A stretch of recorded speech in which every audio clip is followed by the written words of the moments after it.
Good morning, degenerates, and welcome to another episode of Boring Crypto IO, the place where I read you the boring crypto news every morning, Monday through Friday, just so you don't have to. My name is Not Important, and I'm your host, LFG. SEC has 10 days to respond to Coinbase complaint. Uh-oh.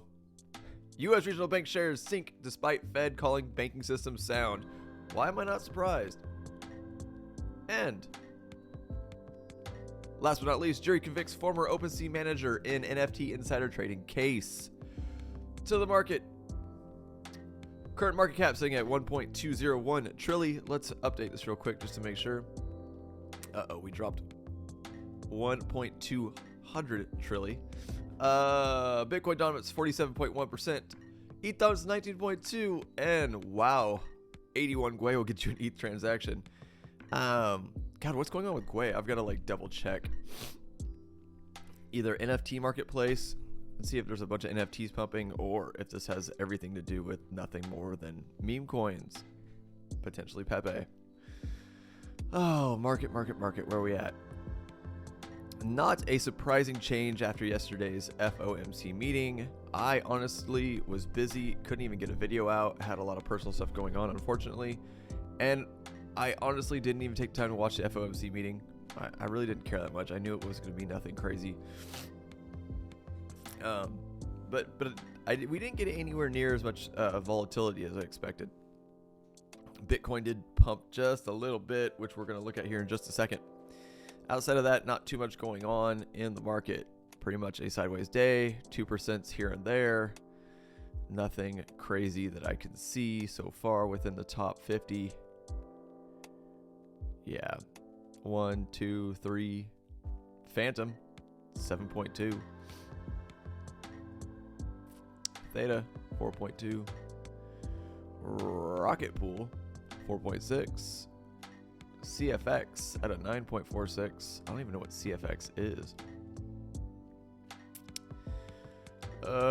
Render token, 7.9. 5.18 on Curve DAO.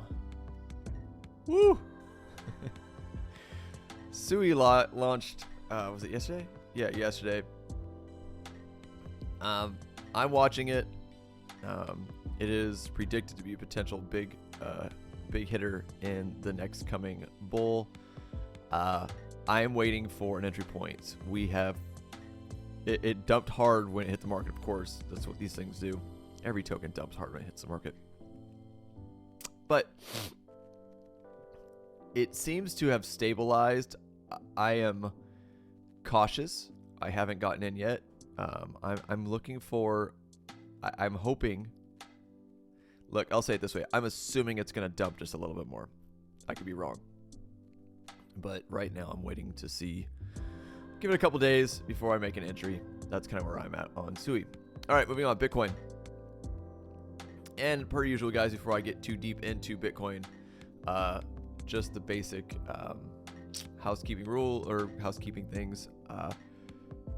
This is not financial advice. I'm not a financial advisor. I'm just some random dude sitting in a room making YouTube videos. I'm not even a good trader, and this isn't even a trading channel. So don't listen to me. Don't do what I say and laugh at me. Moving on. Bitcoin on the daily. Again, it kind of looks like we're ranging. We broke out of this kind of resistance level that we were looking at. We hit this 29,267 and we retraced.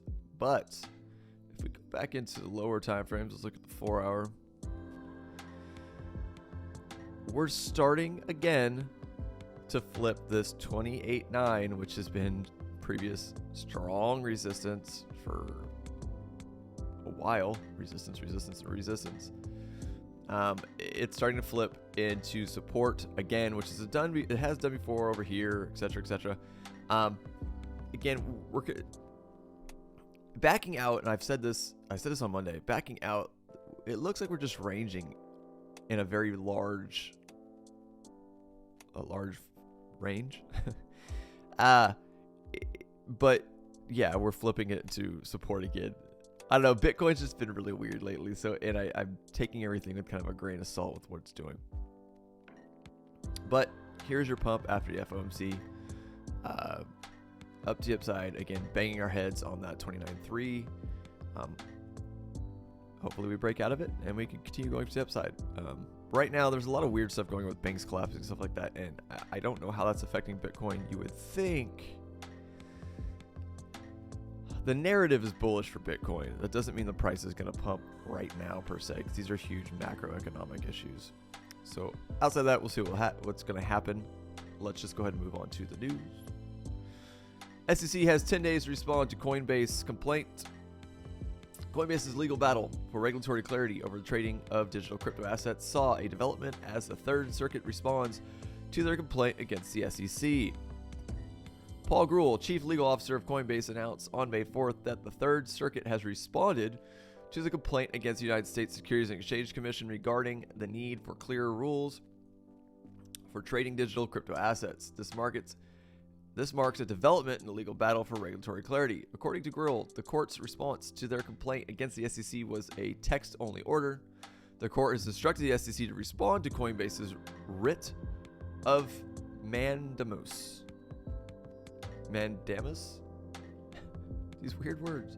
Within 10 days. A writ of mandamus is a court order addressed to an inferior government official. Inferior. It's an interesting choice of words. Ordering them to fulfill their official duties properly. There's Grewal talking about that. Grewal stated that the court has granted Coinbase the right to file a reply to the SEC's response within 7 days of the filing. He also expressed appreciation for the court's thorough examination of the case. Coinbase, the largest cryptocurrency exchange in the U.S., filed a lawsuit in April requesting the court compel the SEC to publicly disclose its stance on a petition that had been submitted several months prior. In the petition, the exchange posed 50 specific questions about the regulatory treatment of certain digital assets. The questions were wide-ranging, covering topics such as how tokens are classified as securities and seeking clarification on various other matters. Despite the lack of public response to the petition, the SEC has taken action by increasing enforcement actions and issuing warnings to crypto exchanges. In fact, the commission has even issued a Wells notice to Coinbase in the past. A Wells notice letter typically warns a company that the SEC may follow with an enforcement action. They're just pushing buttons, man.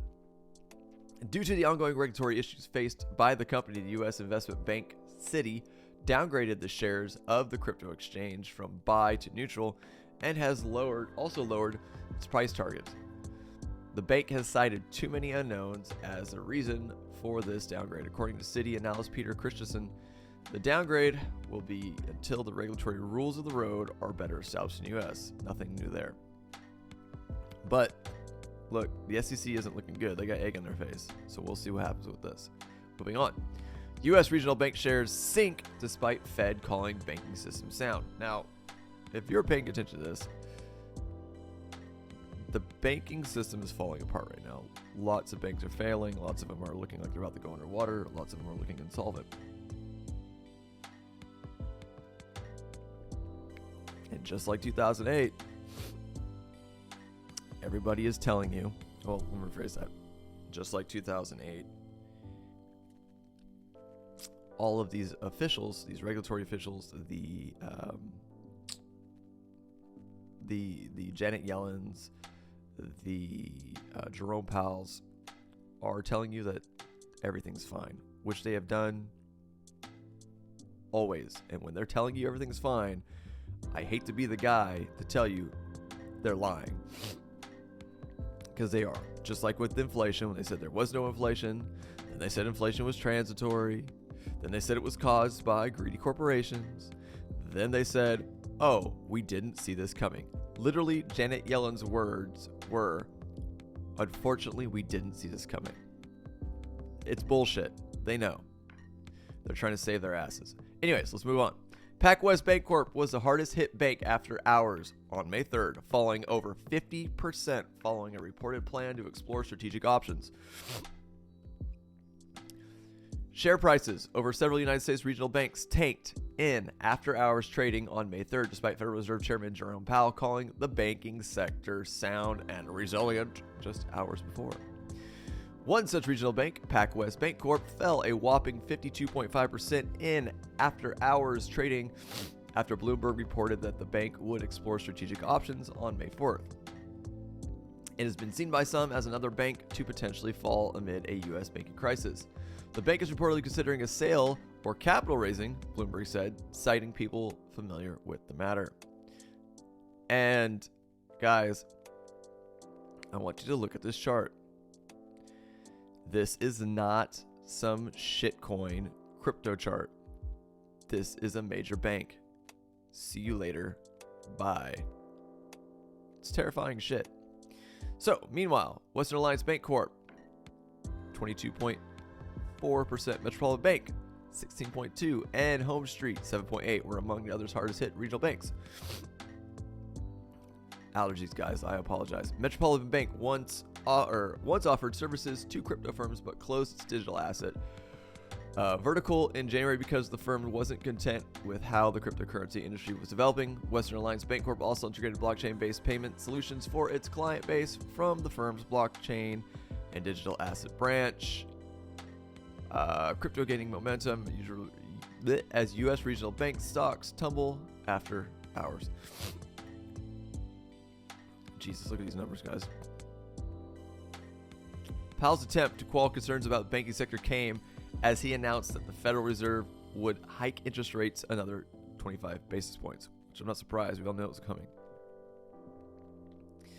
I think a lot of people were kind of, not a lot, but a good amount of people were hoping that they would pause the rates, but I never got that vibe from Powell.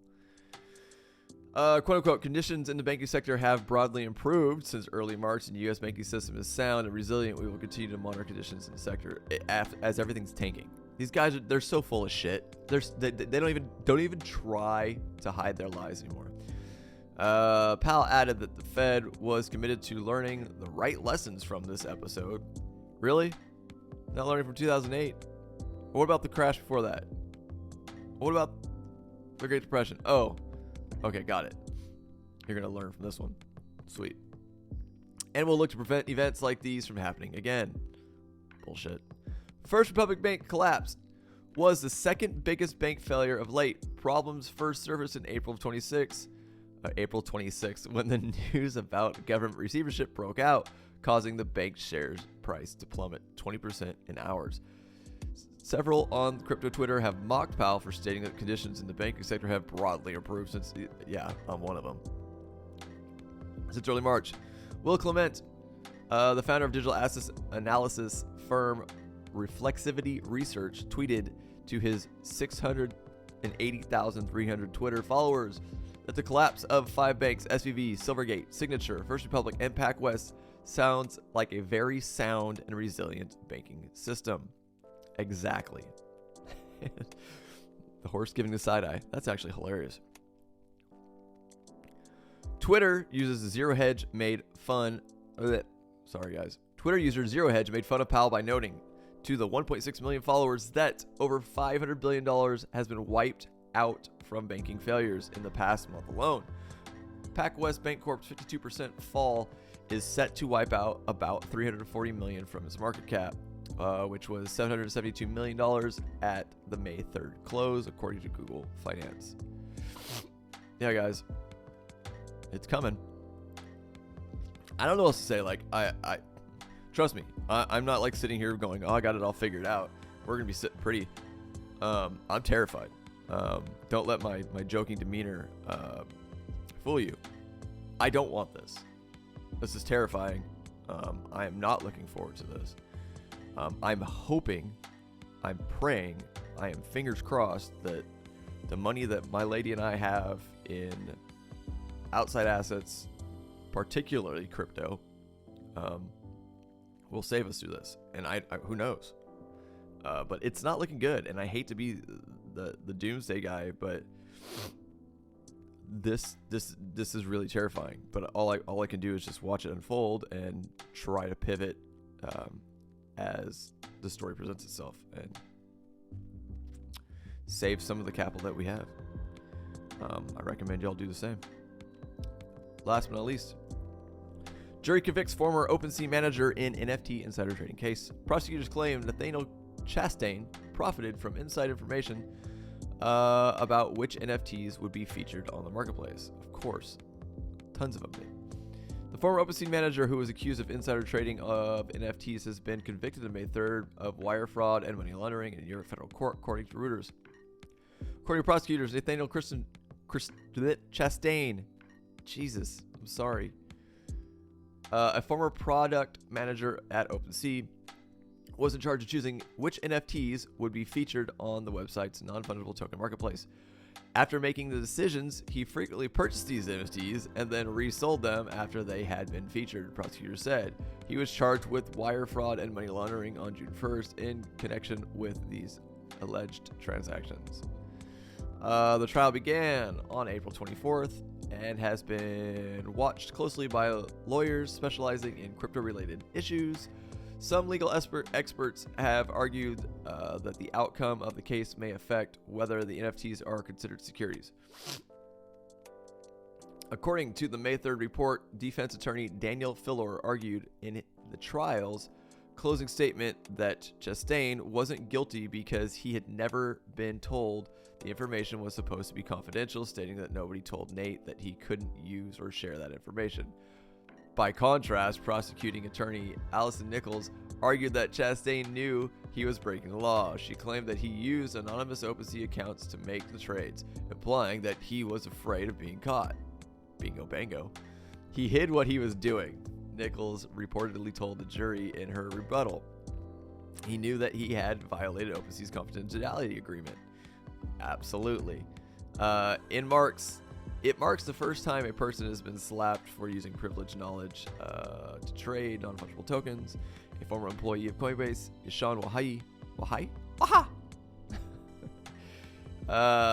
and his brother Nikhil were also charged with insider trading of cryptocurrencies in a separate case in July. In that case, Nikhil Wahi pled guilty on September 12th. Yep, get him. This is why nobody likes OpenSea anymore. We all knew it was an insider group bullshit. Just making tons of money off of NFTs. Outside of that, guys, that's all I got for you today. Let's go look at Bitcoin one last time before we get out of here. And it has pulled back just a little bit. Keep your eyes on these levels, guys. It's 29.89. See if we'll bounce off of that if we come down. If not, look for these extra levels, or these lower levels that I have marked and have been marked for quite some time. If we break past that 29.3, next resistance, we're going to be looking at 29.8, hopefully getting to 30, and hopefully breaking 30 and continuing to move up forward.